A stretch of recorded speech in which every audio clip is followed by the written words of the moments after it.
What's up, everybody? We have 10 minutes here, and we're joined by Ryan Muckenhirn across the table. And actually, it's been a minute. We were just discussing this, but Mr. Paul Neess is also across the table. Been a little while. So We got him. He's been out doing some really awesome hunts. So Neess. And anyway, the topic at hand today, though, and actually, Paul, you've been on, I'm trying to remember, at least one other podcast where we talked about rangefinders. So here you are. Oh, again. I'm sure, yeah.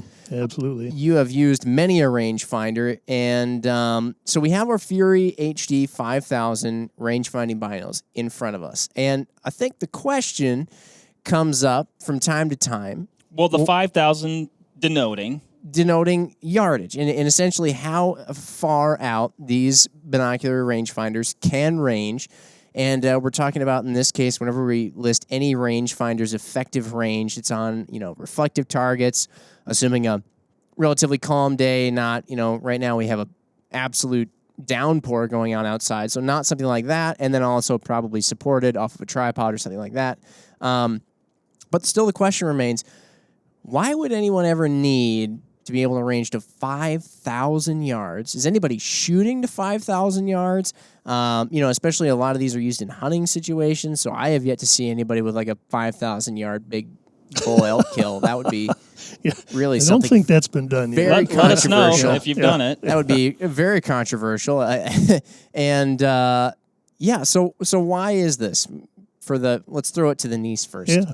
Well, the first thing that, I'd throw in is that when you see that 5,000 yard number thrown out there, or 4,000 or whatever it might be, that's kind of the industry yardstick for comparing to everyone else's products. And it is like it's the maximum distance that thing is capable of. It represents sort of the outer extremes of what that unit can do, and it's just sort of become that is the way things are marketed and sold in the laser rangefinder business. You're going by what the big number is, but in reality, that's almost never a number that's used practically in the field. That represents ideal conditions, perfect target, quite likely based on putting it on a tripod. Mm-hmm. So in the real world, you're hardly ever you're using it out to those numbers, and you can immediately sort of, when you're thinking of ranging of animals or soft targets, you can pretty much cut that number in half. And that's kind of been the rule of thumb for years and years, that, that's whenever you see a yardage number associated with a rangefinder, if you're going to range animals, it's going to roughly be about half of that.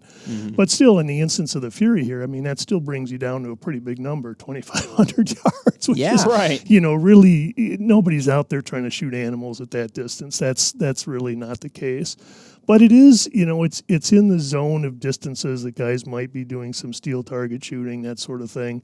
The other thing that I would mention, too, is when you see that number, that big number thrown out there, that's it. Again, it's kind of that yardstick, and it's kind of telling you what that rangefinder is capable of. Mm-hmm. It means it's going to be faster. It's going to be able to hit targets at a lower powered rangefinder might not be able to hit.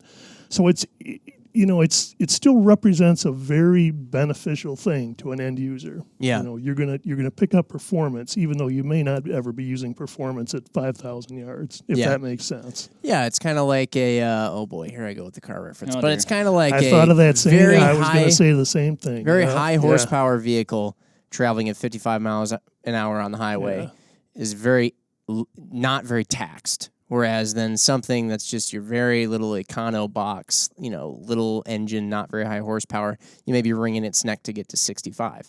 So it is a little bit like that. But I know, like, from a practicality standpoint, I haven't been in a hunting scenario where I'm like, man, I wish I could have ranged that thing at 5,000 yards. I don't know if I've seen something at 5,000 yards that I was like, I need to range that. It's not that easy to do, actually. But on the flip side, just like you said, Paul, I know at the ranges that I'm going to be using that, which could be, 0 to maybe 25. Maybe you're planning a stalk. Maybe you are taking that. Maybe you've done the work to extend your effective range, and that rangefinder is going to work phenomenally at those ranges. Yeah. Right. Is there any element to like, let's say, I think you even mentioned it actually, like planning a stalk. So an animal may not be within firing distance for your effective range for shooting, but if you range it and you see it's 1,000 yards away versus, because sometimes the way things look, especially in really wide open expanses, you're mind can play tricks and your eyes can play tricks on you a little bit. You look at something, you're like, well, that's not that far. And then you range it and it's 1,500 yards away. And whoa, or oh, that's really far away. And then you range it and you're like, it's 500 yards away. I've seen both things happen. Does that help as well? Is there an aspect of that? Absolutely, it does. Yeah, and it's funny. What's happened here too, just for a little bit of history, is rangefinders in just the last couple of years, they're in kind of a technology arms race right now. And it's, rangefinders have kind of puttered along for years and years and getting a little better. And really in about the last 2-3 years now, that curve has gone straight up, and the ranging ability is increasing tremendously in the last couple of years. So one of the things in the past with a typical handheld laser rangefinder that a guy is using, it usually didn't get out far enough. We're trying to plan routes or plan distances or that sort of thing. It just really didn't come up. I mean, they didn't go out that far where that was really a reasonable thing. And now what's happened, just like you were mentioning, Jimmy, with these, is all of a sudden now you can range out 2,000-3,000 yards, and now, seriously contemplating distances or routes across a canyon or around a ridge or something like that. All of a sudden it's kind of a new benefit that you can do with these things that in the past you really didn't have much option to do. So, yeah, I would definitely say it does. A lot of times that becomes my primary function, even more so than ranging my target. I find myself using that quite a bit more. Just ranging stuff. Yep. Just to see what your route will route be. planning and looking at stocks and trying to estimate how much time I have to give myself to get from A to B or B to C. In the case of a 5,000-yard rangefinder, keep going out.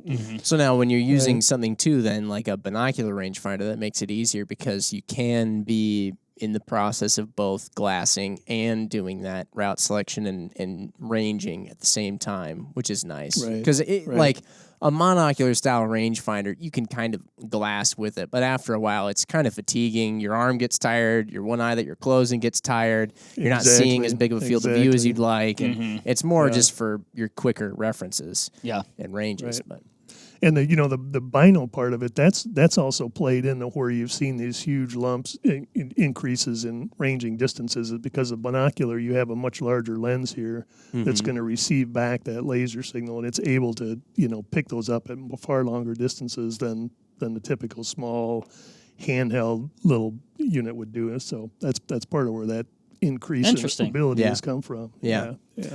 Here's a question for you guys. Now, we can all speculate a little bit because we don't have Rob or the other engineers in the room right now. Now, I know actually pretty much all of us have been involved in the product development process at some point or another, but ultimately we're not the ones on CAD and, all that stuff, optical design works.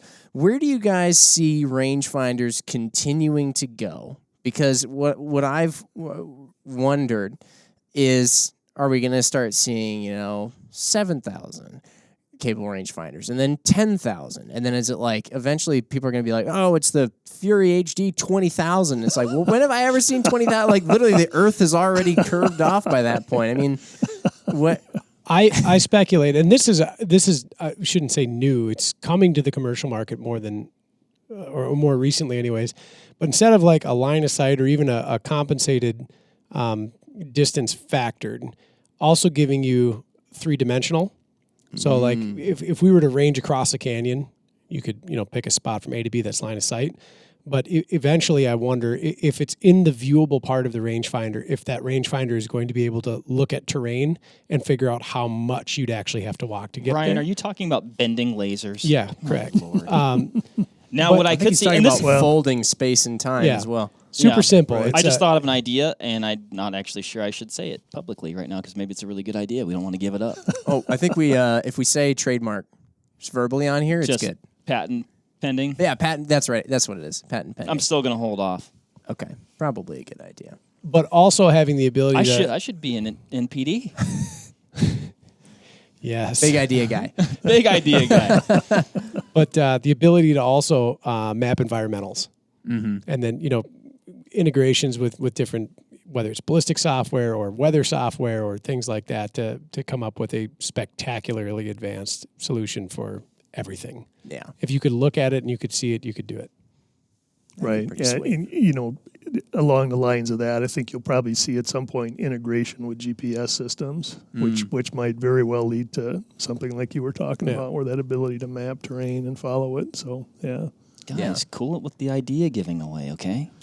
I do think that even like what you alluded to though earlier, Mark, when you were talking about even just the improved performance at shorter distances though, and the speed. One of the things too that I guess we didn't even mention, but like you even see within not in this Fury in front of us, but with the Razor rangefinders, different ranging modes as well. So that's pretty neat. Like the first time somebody explained to me how like first and last mode worked, and just explaining how lasers propagate downrange and beam divergence, and the fact that you can be getting multiple different, point sources back from the laser bouncing back to the eye of the rangefinder was fascinating. And having it be able to have a big enough brain to sift out the different things it's getting and give you back a very specific.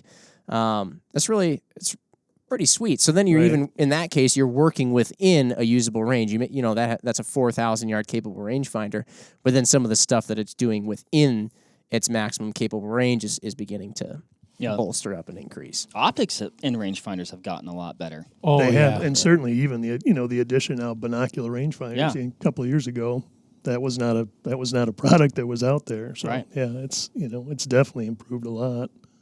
Yep, sweet. Well, hey, we did pretty good on that one, Mark. It's like 11 minutes. Did we miss anything? Well, I know. Usually you'd think we would be, but actually, can you believe we used to record these really in 10 minutes? It seems pretty short. Yeah. Let us know what you guys think of rangefinders. Throw out some of your craziest ideas that sometimes you think about while you're eating your Wheaties in the morning. And or what else you use your rangefinder for. We talked about it, route selecting, obviously ranging targets for shooting and things like that. But if there's any other cool uses you use yours for. Well, All right. we'll see you in the next one. All right. Bye. Next time. Bye. See ya.